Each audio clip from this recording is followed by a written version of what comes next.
Hey everybody, Smart Silver Stacker here. Hope you're doing well. So today, while all eyes are fixed on the Federal Reserve, on the FOMC meeting, which is set to conclude, there are events occurring behind the scenes here on the world stage, which ultimately I believe will have much greater implications for the price of gold and silver than whether or not the Fed decides to cut rates by 25 basis points or not, or whatever comes out of the mouth of Jerome Powell today. Specifically today in this video, we're going to give you an update on that. We'll go over the latest update on the BRICS currency, and also I want to touch on what Vladimir Putin has said could mean the end of the US dollar, and that's a quotable. So we'll get into that here as we go through things. Let's start it off with this story here regarding the Saudi and Gulf leaders who have congratulated Putin on his re-election. And this is from Al Arabiya News, where we learn that Saudi Arabia's leaders have sent congratulatory messages and spoke with the Russian president following his re-election that saw him win 87% of the vote. They sent him cable messages, but also, this is perhaps more important here, MBS, that's the crown prince there in Saudi Arabia, the guy running the show, has congratulated Putin by call, and he highlighted the strong relationship between the two countries and explored avenues for further cooperation. Now, what could that mean? What could further cooperation between Saudi Arabia and Russia look like? And by the way, that's from the Saudi press agency, so you can take it for for sure that this call occurred. This is right out of the kingdom itself. Now, what could further cooperation between Saudi Arabia and Russia mean? Saudi Arabia, of course, that just joined the BRICS organization, or at least, that seems to be the way things are going. Saudi Arabia has been kind of, uncertain, it seems like, in their messaging about joining BRICS. They've kind of let it be ambiguous, their position on this, but I think we can take it as a matter of course that they will ultimately join the BRICS organization. And this call and this statement from MBS kind of indicates that, if you ask me. But this is the scenario that Putin says could mean the end of the US dollar. And this is from Press TV, which is an Iranian international news agency. So they have quoted, and this is from March 18th, so just a couple days ago, around the same time that call between Putin and MBS was occurring. He says if oil producers in the Middle East stop using the US dollar, it will be the end of the dollar. Now, that doesn't mean that the dollar would go away on the world stage, but I think it is an accurate statement to say that if OPEC nations, which currently predominantly or almost exclusively price their petroleum exports in US dollars, if the Gulf nations, the OPEC members led by Saudi Arabia, were to change that arrangement and begin openly accepting non-dollar currencies for their petroleum exports, that would be a huge blow to the dollar status as the world reserve currency. I mean, this is the reason that the U.S. is getting embroiled in this Middle East conflict. People think it might be about Gaza or about Iran or about Yemen or about the Houthis. If you want to know why the U.S. is becoming embroiled in these Middle East conflicts, why we have been embroiled in conflicts in the Middle East for decades, you need look no further than this. The petrodollar arrangement set up by President Nixon with the Saudis, engineered by Henry Kissinger. That is the basis for the dollar status as the world reserve currency, or at least it is one of the primary bases, the foundations upon which the dollar makes that claim as the world reserve currency. And here's why. If you're one of these nations and you are getting paid for your petroleum in US dollars, well, that means you're going to have a lot of them, right? So you're going to need to do something with those. You can invest them into US treasuries. You can buy US debt. And that is what many of these nations do. They recycle their petrodollar projects into US debt, among other things. Also expensive infrastructure projects with US contractors, U.S. companies. There's a lot of players in the petrodollar system here. It's an integral part of our economy, an integral part of the dollar and of the entire Western financial system. Also, if you want to buy oil, nearly every nation does need to transact in this stuff, the world's most important commodity, one way or the other. Well, that means you need dollars to buy it if the petrodollar system is in effect. So, again, this is why the US dollar enjoys its status as the world reserve currency. It's a big reason why we are able to rack up such enormous debts and run such huge deficits, because there's always going to be a willing buyer in the form of these petrodollar nations that have to do something with those petrodollar profits. But Putin is certainly gunning for that status. The whole BRICS organization in its entirety is. And listen, if we're looking at the price of gold and silver here. The price of gold and silver today, they're flat. Everybody's looking at the Fed. Everybody's distracted by this idea of, is the Fed going to cut by this much? When are they going to do it? Look, ultimately, the Fed's going to have to cut. That's baked into the cake. The noises that come out of Jerome Powell's mouth ultimately are not going to be that big of a factor in the price of gold and silver. Gold has had a big breakout. Silver is on the verge of a major breakout. I'm not going to get into that too much in this video. We've covered it extensively. But if you want to talk about one event which could really catalyze a massive breakout in the price of the precious metals, both gold and silver, to new all-time highs, well, Saudi Arabia announcing that it will no longer accept the dollar as its payment for its oil exports, that could certainly be the event that could catalyze that. So this is something we definitely need to pay attention to. Of course, you want to get some gold and silver, make sure you check out today's video sponsor, sdbullion.com. Right now, I cannot say this enough, the prices on US junk silver over there are just absolutely ludicrously low, considering what is going on in the world, the amount of dollars being printed, the amount of debt being racked up. You can get junk silver coins for $1.49 over spot. Don't expect that to last long, folks. You remember what happened last year when the banks started to fail and the Fed started to move to intervene. Everybody wanted to get junk silver. The premium shot up dramatically. I mean, all forms of physical bullion shot up dramatically. And if the petrodollar goes away, well, you can expect that to be orders of magnitude worse than what we saw last year in terms of just the sheer lack of availability of precious metals as the prices take off. Now, if you want some further evidence that this really is in the works, and this is not just ramblings of Putin or propaganda from the Iranian press agency. And look, I'm not saying that there's not an element of that, right? I mean, this is all an information war. It's all a war of confidence, of perception. So it's not like Putin is some unbiased actor here. And it's also not like this is an easy task to undermine the US dollar as the world reserve currency. In fact, up until this point, we've seen the dollar it's been pretty resilient, although there have been signs of cracks starting to show. Last year we had the UAE, one of those Gulf nations that just joined BRICS, by the way, exporting oil to India, India paying in rupees. So we saw a non-dollar transaction there from an OPEC nation.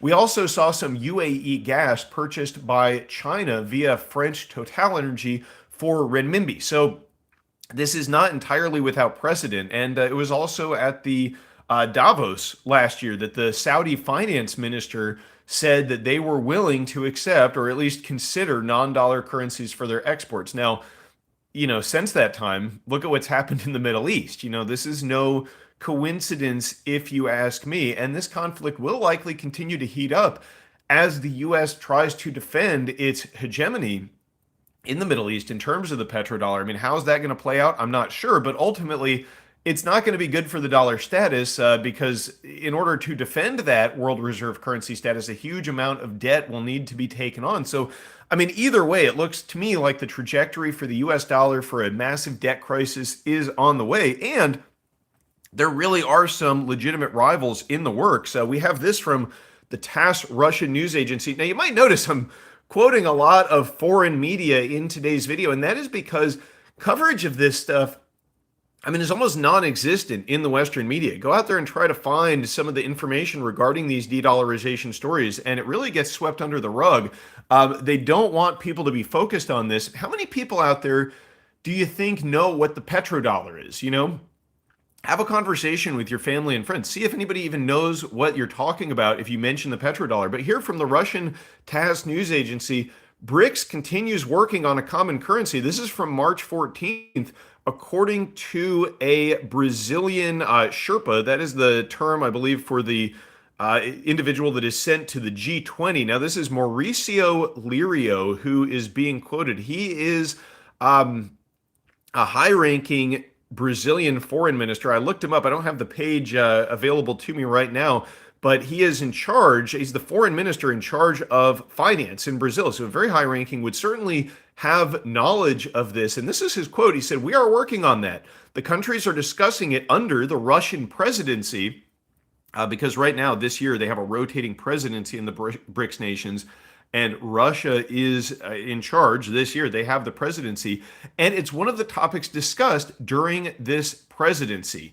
So, I mean, not any exclusive details or anything here regarding the BRICS currency. However, it remains on the BRICS nations' radar. They have mentioned time and time again that this is something they are striving for a non-dollar currency to supplant the US dollar in terms of international trade. Now, you might not realize it, but a lot of these BRICS nations, that being Brazil, Russia, India, China, South Africa, now including the UAE, possibly Saudi Arabia. I mean, it's sort of ambiguous on that one.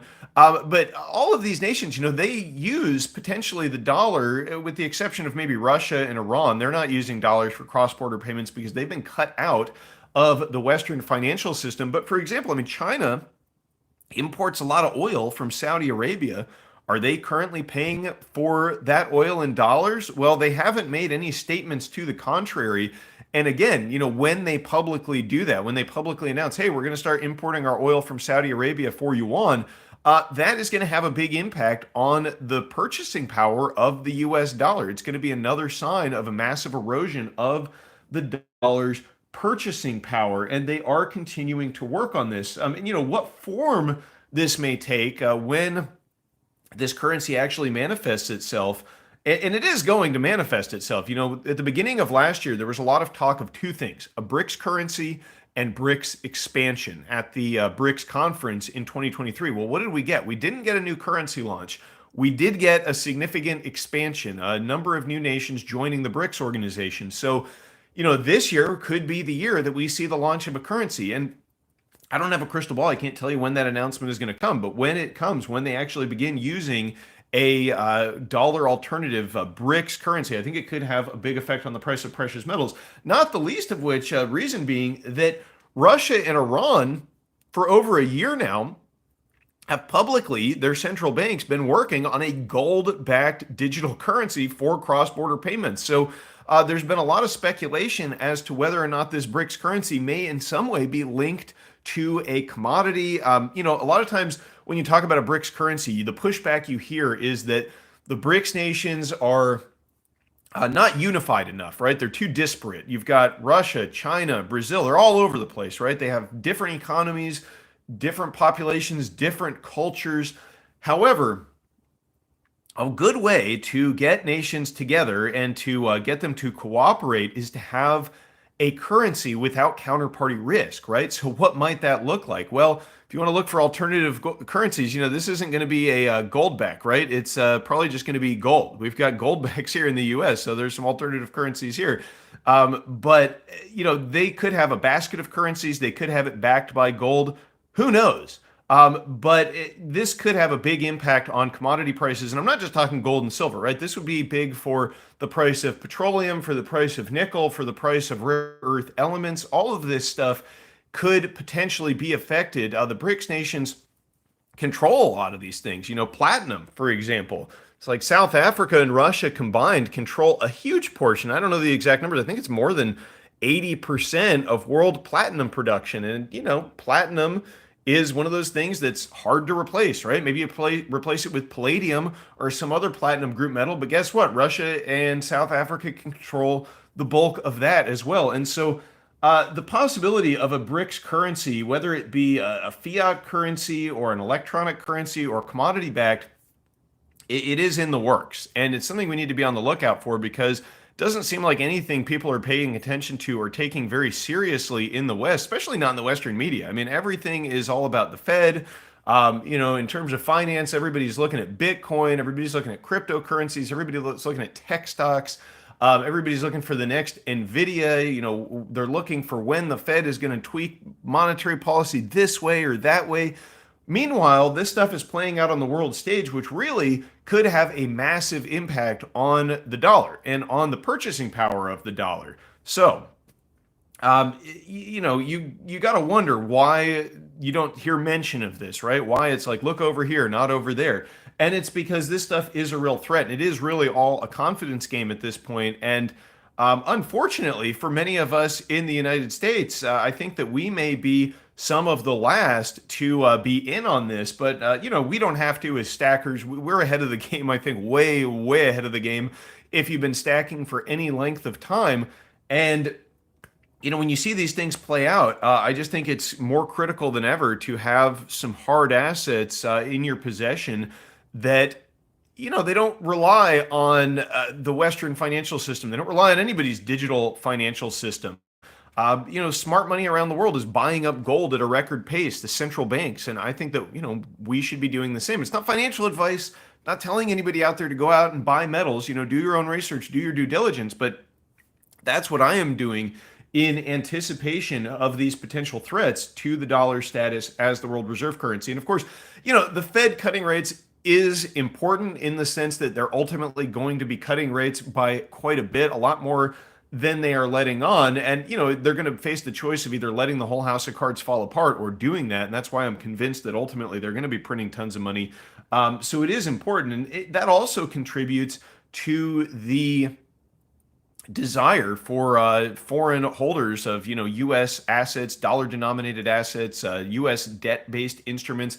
They're going to ultimately be concerned about the fate of the U.S. dollar as well, because they're on the hook for trillions of dollars. You look at China, for example. They've got, if you combine the Chinese holdings with the Hong Kong holdings, nearly $1 trillion of U.S. treasuries. In fact, it's just slightly over. And on that note, we can shift gears here a little bit. I just want to talk about some new de-dollarization data that we got from the Treasury. I actually talked about this in yesterday's live stream, but we just got the updated numbers from January, and you can see that this is the number of U.S. treasuries held by these foreign holders. China, the number 2 holder here.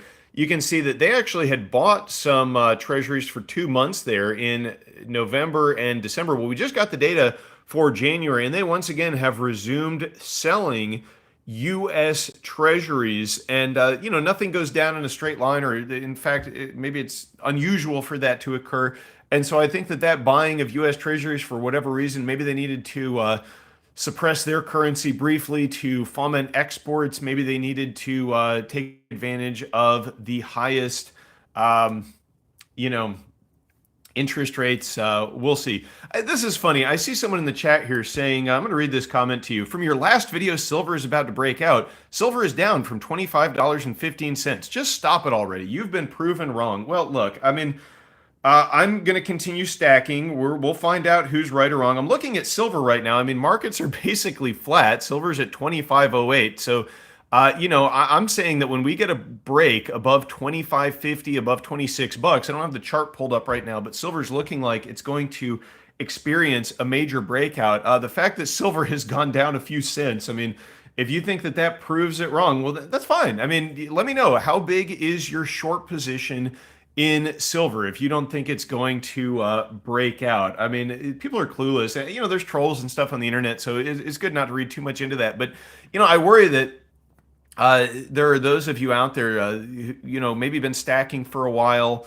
Sentiment out there, I know, is getting negative. If you read that comment, you might think, oh no, silver's down 15 cents. I got to go unload it all. Well, do that if you have to. A lot of people are doing that right now. That's why premiums are so low right now. But I prefer to take the other side of that trade and buy what people are selling. And I do think that, gold is clearly broken out, right? Gold is remaining very strong above its $2,000 level. It's at 2158. Gold is going to continue to move higher. I don't think there's any signs of it coming down. And, silver almost always follows around. We got a super chat here. Nick, thank you for that. He says, how much gold is enough for a normal person? 3 ounces. Okay, this is a question that I get a lot, and I try to address these when I get them, but there is no answer to that question, right? There is no answer to how much gold is right for any individual person. I mean, that's something you have to answer for yourself, right? You can't apply a blanket to the entire population. Now, 3 ounces of gold, I will say this, if you have 3 ounces of gold, you probably have more real wealth in your hand than probably, I don't know the exact numbers. I don't think there's any way to know this definitively, but probably more than 99.9%, or maybe at least 99%. Maybe leave out that 0.9, but you're probably in the top 1% of hard asset holders in the US. I mean, I saw a statistic the other day that something like 56% of US households can't get together more than $1,000 for an emergency. So if you've got 3 ounces of gold right now, you're sitting on about $6,000 plus worth of gold. So you're doing pretty well for yourself. And in terms of real hard assets, I mean, people might have some gold jewelry or something like that. Very few people actually are just holding bullion. Ultimately, I think that the folks who really are holding wealth in their hands are going to be rewarded, and they're going to be distinguished from folks who, maybe had paper positions. The old saying, keep 10% of your net worth in gold or silver. That's what I guess the typical financial advisor, which I am not, by the way, I'm not a financial advisor. So listen, don't take anything I say as advice or anything like that. But you will hear that commonly. People say, oh, you should have maybe 10% gold and silver just to insulate you from bumps and shocks here. But how many of the people who follow that admonition actually have real physical gold they can hold in their hand? How many people are holding, the SLV or the GLD ETF, or, maybe they got some miners or something in their portfolio? And look, I mean, at the end of the day, all of that stuff can be shut off with the flip of a switch. Gold and silver physical bullion is very unique in that it doesn't have any counterparty risk. I mean, unless you physically take this away from me, take it out of my hand, it's going to be very difficult to confiscate, in fact, impossible. I mean, we've seen that, in fact, with the economic warfare against the BRICS nations, for example.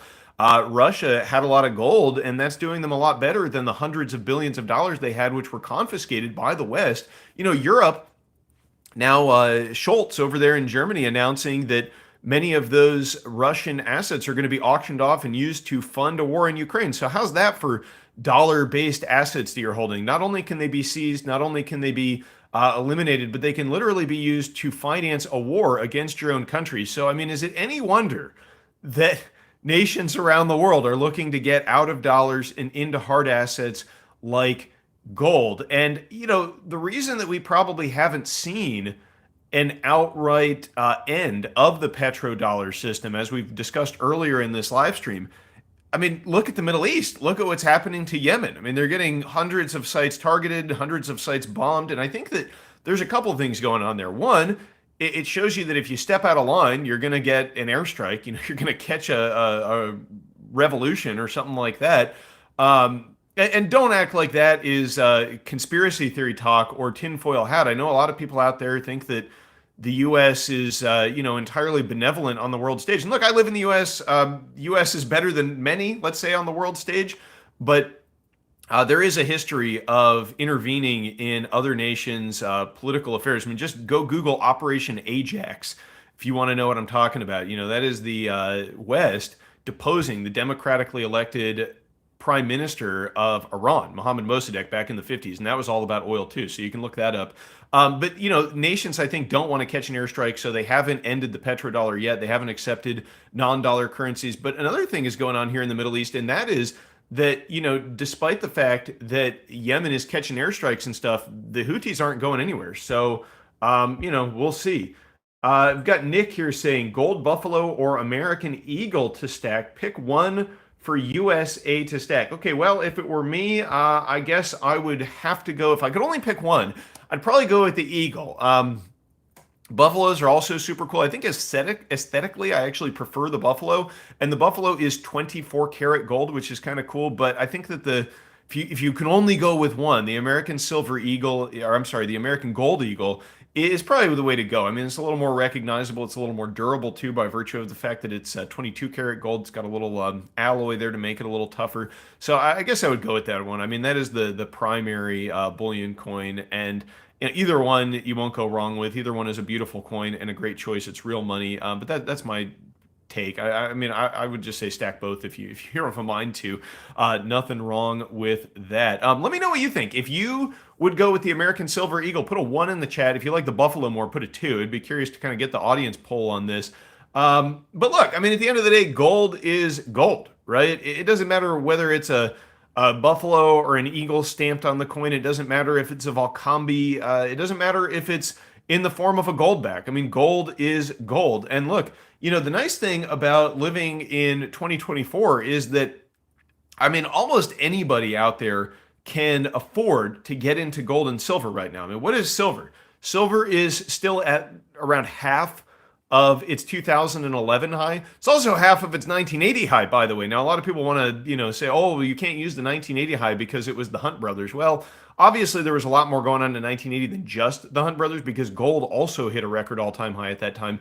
But I mean, look, silver is at half of its 2011 high. It's one of the most undervalued assets in the world. Yeah, gold is at new all-time highs, but it's likely going much higher. If you inflation adjust that 1980 high of about $850, it's north of $3,000, the inflation adjusted all-time high. And we are going to take that out, I think, in relatively short order here. It's just going to, depend on what the catalyst is for the gold market to begin really taking off. And as soon as it does, I mean, the miners, silver, the rest of these assets, I believe, are going to follow. Silver's already up something like 10% over the past month. So, I mean, it's not like it's not moving at all. Okay, Nick, thank you for that, sir. Another super chat. What's the safest gold coin to buy, such as security measures? That's a good one. I think that the maple leaves have some very sophisticated security features. I'm not an expert on this by any means, but I believe that the gold maples are probably going to be one of your best bets in terms of built-in security features. And, trigger warning here, a lot of people aren't going to like this, but goldbacks are also really good in terms of security. Now, I mean, the premiums on goldbacks being a highly fractional gold currency, it's not exactly the same thing as a bullion coin. I know you said gold coin, so I'd go with Maple Leaf for that, and that's just my opinion. Feel free to chime in here on the chat if you know. But look, goldbacks, I mean, they're individual serialized products. The technology to manufacture a coin is thousands of years old. The technology to manufacture these, I think, is about like less than a decade old. Goldbacks began production in 2019. They've done really well since then.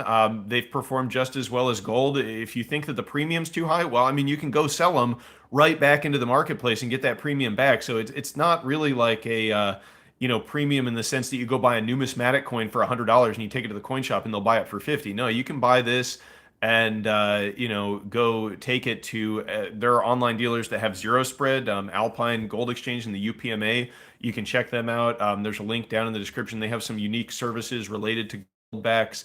But yeah, if you want to get a maple leaf, also the nice thing about maple leaves is the premiums are going to tend to be a little bit lower on those than on those eagles and buffaloes. So if you don't mind getting something from north of the border, you don't mind a maple leaf being on your coin, you don't mind a effigy of Charles or the Queen or whatever on there, then that might be a good choice. And yeah, thanks, Nick. Appreciate the super chat, sir. Appreciate everybody who supports this channel. Do me a favor. We've got over 400 people on the live stream, only 116 likes. You can always do a super chat. I'd be happy to answer your questions. If you're tipping, that's always appreciated. I do really appreciate that. It does help support these channel and help me to make more videos. But at the very least, just smash that like button. That is a huge help to the channel because it helps get this information out into the algorithm. And I really do appreciate everybody who does that. But yeah, so there's your BRICS currency update. There is what Vladimir Putin is saying could mean the end of the US dollar, the end of the petrodollar system, which apparently, according to the most recent updates, the Saudis and the Russians may have something up their sleeve. So look, we don't know when this is going to happen. We don't know when the geopolitical arena will take a negative turn when, this pre-positioned attack on the dollar may occur. But I call it that because, do you think that inviting Saudi Arabia and the UAE to join the BRICS nations and Iran is an accident? Do you think that's just because, they want to, I don't know, help each other build, ski parks in the middle of the desert, like whatever they're doing over there in terms of development? No, they're inviting Saudi Arabia and the UAE over is because they've been wooing the Gulf nations as part of their efforts to undermine the dollar. And this is like, something they can trigger whenever they want, basically. I mean, there does have to be some coordination to do it, but they have set themselves up in a position where they can undermine the dollar with a mere announcement of a change in the way these payments are settled. And when you observe the geopolitical arena right now, things are heating up in Ukraine. Things are heating up on the Korean Peninsula. Things are heating up in the Middle East. Things are heating up in the South China Sea. This is a form of the fifth generational economic warfare, which could have a really big impact on the purchasing power of the dollar. And if you ask me, I mean, the hints have been getting dropped for years now with references to accepting non-dollar currencies, the first trial payments in non-dollar currencies. And I think that, there could come a day when we get that announcement and it's going to have a big impact on global markets. So, look, position yourself accordingly, get ready for what is possibly coming. Do me a favor, smash that like button, share the video, do what you can to get prepared. I'm not telling anybody what to do with their money, but I'm telling you what I'm doing with mine, getting into hard assets. So thanks for watching, everybody. Stay safe and happy stacking. Leave me a comment down below to let me know what you think about these topics that we covered in today's video, and I will catch you next time. Stay safe and happy stacking, everybody. Smart Silver Stacker out.